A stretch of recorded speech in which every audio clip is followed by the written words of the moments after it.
बोलिए गजानन गणपति महाराज की जय। सप्तऋषि महाराज की जय। भृगुर् वसिष्ठा क्रतुरंगिराश मनोबुल शबुल शगोत्मा रेभ्यो मर्षिश्रवणश्च दक्षा कुर्वन्तु सर्वे मम सुप्रभातम्। अथ श्री ऋषि पंचमी व्रत कथा। राजा सुतीक्ष्ण जी बोले, हे पितामह, ऐसा व्रत बताइए जिससे समस्त पापों का नाश हो। तब ब्रह्मा जी बोले, हे राजन, मैं तुम्हें ऐसे व्रत को बताता हूँ जिससे समस्त पाप नष्ट हो जाते हैं। वह ऋषि पंचमी का व्रत है जिसके करने से नारी जाति के समस्त पाप दूर हो जाते हैं। इसके लिए मैं एक पुरातन कथा कहता हूँ। विदर्भ देश में एकव नाम के सदाचारी ब्राह्मण रहते थे। उनकी पतिव्रता नारी सुशीला से एक पुत्री और एक पुत्र का जन्म हुआ। पुत्र सुभूषण ने वेदों का सांगोपांग अध्ययन किया। कन्या का समय अनुसार एक सामान्य कुल में विवाह कर दिया, पर विधि के विधान से वह कन्या विधवा हो गई तो वह अपने सतीत्व की रक्षा के लिए पिता के घर में रहने लगी। ब्राह्मण सपरिवार गंगा तट पर कुटी बनाकर रहते थे। ब्राह्मणों बालकों को विद्या अध्ययन कराते थे। एक दिन वह कन्या माता पिता की सेवा करके एक शिलाखंड पर शयन कर रही थी। रात भर में उसके शरीर में कीड़े पड़ गए। सुबह जब शिष्यों ने उस कन्या को अचानक इस दशा में देखा तो उसकी माता को आवेदन किया। माता पुत्री की अचानक दशा देख करके विलाप करने लगी और ब्राह्मण के पास ले गई। ब्राह्मण भी पुत्री की दशा देख करके विस्मित तो होकर के ब्राह्मणी के कहने पर उसके पूर्व जन्म की स्थिति देखते हैं और कहते हैं कि पूर्व जन्म में यह पुत्री ब्राह्मणी थी और ब्राह्मणी होकर के भी 7 जन्म पूर्व ब्राह्मणी होने के कारण एक दिन रजस्वला होते हुए भी घर के तमाम बर्तन भोजन सामग्री छू ली। ऋषि पंचमी व्रत को भी अनादर से देखा। उसी दोष के कारण इस पुत्री के शरीर में कीड़े पड़ गए हैं, क्योंकि रजस्वला वाली स्त्री प्रथम दिन चांडालनी के समान, दूसरे दिन ब्रह्म हत्या के समान, तीसरे दिन धोवन के समान शास्त्र दृष्टि से मानी जाती है। इस कन्या ने ऋषि पंचमी व्रत दर्शन अपमान के साथ किए। इससे ब्राह्मण कुल में जन्म तो हुआ पर शरीर में कीड़े पड़ गए।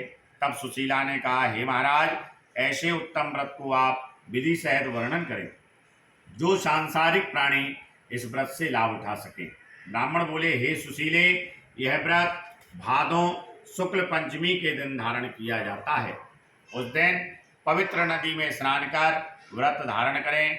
सायंकाल सप्तऋषियों का पूजन विधि पूर्वक करना चाहिए।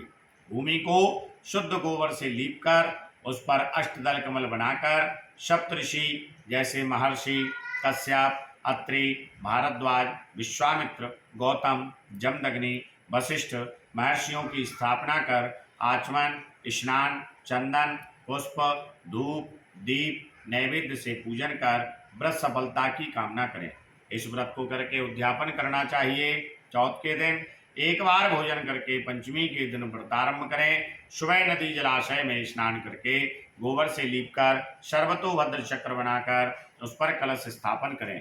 कलश के कंठ में नया वस्त्र डालकर पूजा सामग्री एकत्रित कर अष्ट कमल दल पर सप्तऋषियों की सोने की प्रतिमा स्थापित करें। फिर षोडशोपचार पूजन कर रात्रि को पुराण का श्रवण करें। फिर सुबह ब्राह्मणों को भोजन दक्षिणा देकर संतुष्ट करें। इस व्रत का उद्यापन करने से नारी सुंदर रूप को प्राप्त होकर धन पुत्र पौत्रों से संतुष्ट होती है। दूसरी कथा आती है भविष्य पुराण में। एक बार श्री कृष्ण से युधिष्ठिर जी ने पूछा, हे प्रभु, वह कौन सी पंचमी है जिसका व्रत करने से नारी जाति मुक्त होकर बहुत पुण्य को प्राप्त होती है? भगवान बोले, हे राजन, हे धर्मराज, भादो सुदी ऋषि पंचमी का व्रत करने से रजस्वला पाप मुक्त हो जाती है, क्योंकि जब इंद्र ने वृत्तासुर को मारा था तो ब्रह्म हत्या का एक भाग स्त्री के रज में, दूसरा नदी के फैन में, तीसरा पर्वतों में और चौथा भाग अग्नि की प्रथम ज्वाला में विभक्त किया है। हे राजन, विदर्भ देश में एक सैंजित नामक राजा था। उसी राज्य में एक सुमित्र नामक विद्वान विप्र रहता था। उसकी पत्नी जयश्री एक दिन किसी कार्य में रहते हुए रजस्वला हो गई, समय अनुसार भोजन की प्रत्येक वस्तु को छूती रही। इस प्रकार समय पाकर के दोनों पति पत्नी की मृत्यु हो गई। मरने पर ब्राह्मणी को कुतिया का जन्म मिला और ब्राह्मण को बैल का जन्म मिला। पर इन दोनों को अपने तप के प्रभाव से पूर्व जन्म की बातों का स्मरण बना रहा और यह दोनों प्राणी अपने पुत्र के घर में ही पाले गए। एक दिन पितृपक्ष आया। ब्राह्मण कुमार ने अपने पिता की श्राद्ध तिथि में विधि पूर्वक ब्राह्मण भोज रखा और पत्नी को स्वादिष्ट पकवान बनाने की आज्ञा दी। इधर ब्राह्मण पतोहू ने पकवान में खीर तैयार की। भाग्यवश एक सर्प ने उस खीर में जहर उगल दिया। यह कुतिया देख रही थी। उसने सोचा, अगर ब्राह्मण खाएंगे तो मर जाएंगे, इससे मेरे पुत्र को ब्रह्म हत्या का पाप लगेगा। इससे उस खीर को कुतिया ने जानबूझकर जूठी कर दी बहू के सामने, और कुतिया को बहू ने बहुत मारा, कमर तोड़ दी। खीर को फेंक कर दोबारा बनाई, फिर श्राद्ध कर ब्राह्मणों को भोजन कराया। रात को कुतिया ने जाकर अपने पूर्व पति बैल से दिन में होने वाली सारी घटना बताई। तो बैल बोला, हे प्रिय, तुम्हारे ही पाप के संसर्ग से आज मुझे बैल होना पड़ा। आज मेरे लड़के ने दिन भर मुझे बांधा है, जोता है, और अभी तक एक मुट्ठी घास नहीं डाली। यह सारी बातें छिपा हुआ ब्राह्मण पुत्र सुनता रहा, जिससे वह बहुत दुखी हुआ। दोनों माता पिता को भोजन देकर दुखी हो वन को चला गया। ऋषियों ने दंडवत करके पूछा, महाराज, मेरे माता पिता कुतिया और बैल की योनि में हैं, वह किस प्रकार से योनि से छुटकारा पा सकते हैं? ऋषियों ने बताया, तुम्हारे माता पिता ने रजो धर्म के दोष से कुतिया और बैल का जन्म पाया है। इससे तुम घर जाकर विधि पूर्वक ऋषि पंचमी व्रत को करके उसका फल अपने माता पिता को समर्पित करो, जिससे वह इस पशु योनि से मुक्त होकर स्वर्ग प्राप्त करें।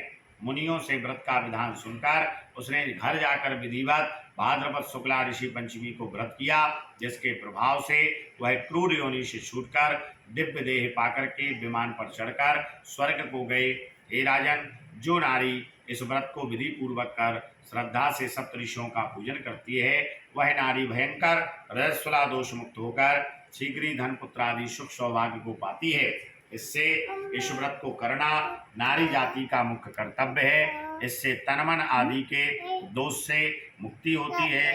जो फल तीर्थों के करने से प्राप्त होता है, वह इस व्रत से अनायास ही नारी को मिल जाते हैं। बोलिए ऋषि पंचमी महाराज की जय। गजानन गणपति महाराज की जय।